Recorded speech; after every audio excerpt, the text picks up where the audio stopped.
Sejak Per 27 2025 diterbitkan, sudah dilakukan pemblokiran terhadap 29 wajib pajak. Dasar pemblokiran tunggakan total sebesar 170 miliar yang sudah cair terrealisasi 52 miliar. Kemudian berapa nominal restitusi PPh dan PPN per Januari 2026? Total restitusi per Januari 2026 54,1 triliun, turun sekitar 23% dari Januari periode yang sama tahun lalu.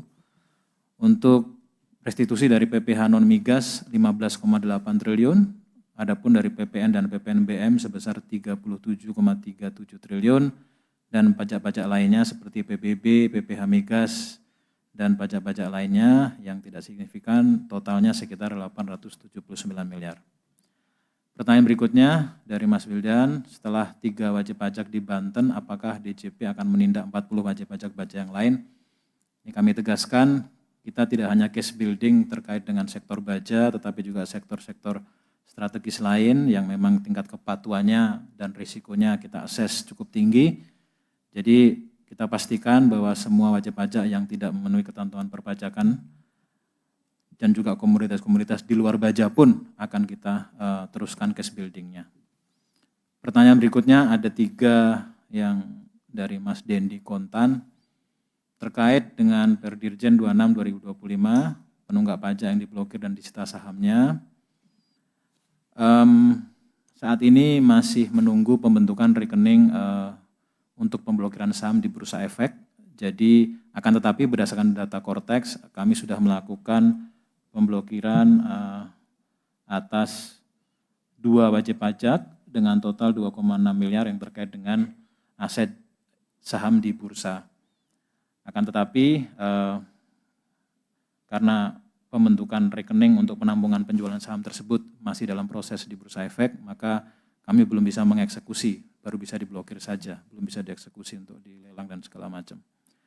Kemudian update terkait penagihan 200 penunggak pajak terbesar, data sampai 31 Januari 2026 sudah ada 130 wajib pajak yang bayar, total pembayarannya sebesar 14,155 triliun. Kemudian pertanyaan transformasi account representatif menjadi fungsional pemeriksa klaster pengawasan kapan akan dimulai? Sudah dimulai, jadi sudah kami angkat di tahun 2025, di pertengahan 2025 kemarin, 1.772 AR dan penelah keberatan menjadi fungsional pemeriksa klaster pemeriksaan, fungsional pemeriksa klaster pengawasan di KPP wajib pajak besar, KPP khusus, dan juga di kantor pusat, dan akan kami lakukan seiring bertahap dengan kebutuhan organisasi. Yang terakhir dari Bisnis Indonesia, Mas Surya, yang lapor SPT belum setengah, apa antisipasi penumpukan pelaporan? Sampai dengan 23 Februari ini sudah masuk 3,5 juta SPT tahunan, ada 3,4 juta SPT orang pribadi dan 94.000 SPT wajib pajak badan, sekitar 25% dari target total 14 juta SPT. Dari sisi penyiapan infrastruktur, kita sangat confidence dengan Cortex kami untuk kelancaran pelaporan SPT wajib pajak. Selain itu juga sedang kami proses penambahan fitur Cortex berupa Cortex Form dan M-Pajak, mobile pajak. Ini akan memberikan kemudahan bagi pelaporan SPT wajib pajak dengan status SPT nihil dan WPOP karyawan dari satu pemberi kerja. Di luar itu kami juga meminta bantuan kepada semua kementerian yang terkait seperti Kemenpan RB, BP BUMN, Bank Indonesia, Kemendagri untuk membantu mengarahkan pelaporan SPT untuk seluruh ASN atau pegawainya paling lambat akhir Februari ini sehingga bisa mencegah penumpukan di batas akhir waktu pelaporan. Di luar itu kami juga aktif, ada spektakuler ngabuburit, jadi di kantor-kantor pelayanan pajak kami dengan relawan pajak untuk negeri dari tech center dari seluruh universitas di seluruh Indonesia melakukan sosialisasi dan kampanye serta asistensi untuk aktivasi maupun penyampaian SPT yang bahkan di luar jam kerja pada saat ngabuburit buka puasa. Selain itu, kami juga memastikan bahwa semua wajib pajak yang menghadapi kesulitan atau hambatan, kami akan layani satu persatu, akan didampingi oleh petugas sampai bisa selesai dan submit SPT-nya. Demikian, terima kasih Pak Wamen. Terima kasih Pak Bimo.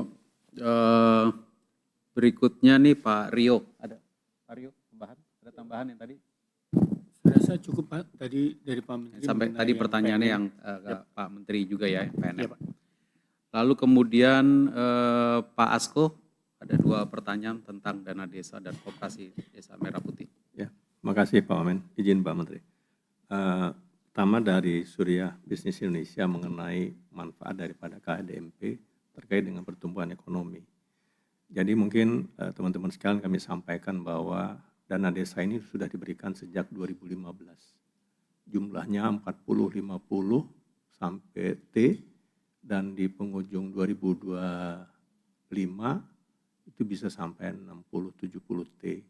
Jadi kalau kita lihat akumulasi dana desa itu sudah mencapai ratusan triliun yang digelontorkan pemerintah untuk membangun desa dalam 10 tahun ini, itu satu. Yang kedua mungkin kami sampaikan bahwa dana desa ini adalah salah satu sumber pendanaan di desa. Selain dana desa, desa itu punya pendapatan asli desa. Dari BUMDesnya, dari pengelolaan tanah kas desanya, dan kemudian pasar desanya, swadaya, partisipasi masyarakat, dia dapat PAD-nya, pendapatan asli desa. Kemudian dia mendapatkan ADD, alokasi dana desa dari kabupaten kota, 10% dari DAU, dan itu diberikan kepada desa oleh kabupaten dan kota. Dan kemudian desa itu juga dapat bagi hasil pajak retribusi daerah dari kabupaten kota. Sebagian diberikan juga kepada desa, dan kemudian ada bantuan keuangan juga dari provinsi dan kota dari APBD-nya untuk desa. Dan penghabisan desa itu jadi dimungkinkan juga dapat hibah. Jadi kombinasi daripada pendanaan di desa itu sangat banyak. Itu satu. Nah kemudian kalau kita lihat dana desa sebagian kita alihkan yang lebih produktif untuk membangun KDMP. Kita bayangkan KDMP itu bisa diwujudkan dalam 1 tahun ini sampai 2 tahun ke 80.000 KDMP, itu mempunyai nilai tambah yang nyata dalam waktu dekat dan bukan hanya untuk pertumbuhan ekonomi. Kita bayangkan dia harusnya dibangun dalam 5 tahun, tetapi kemudian kita bisa bangun dalam 1-2 tahun, dan sampai dengan saat ini sudah 24.000 KDMP yang dibangun, dan targetnya di triwulan 1 ini bisa mencapai 30.000.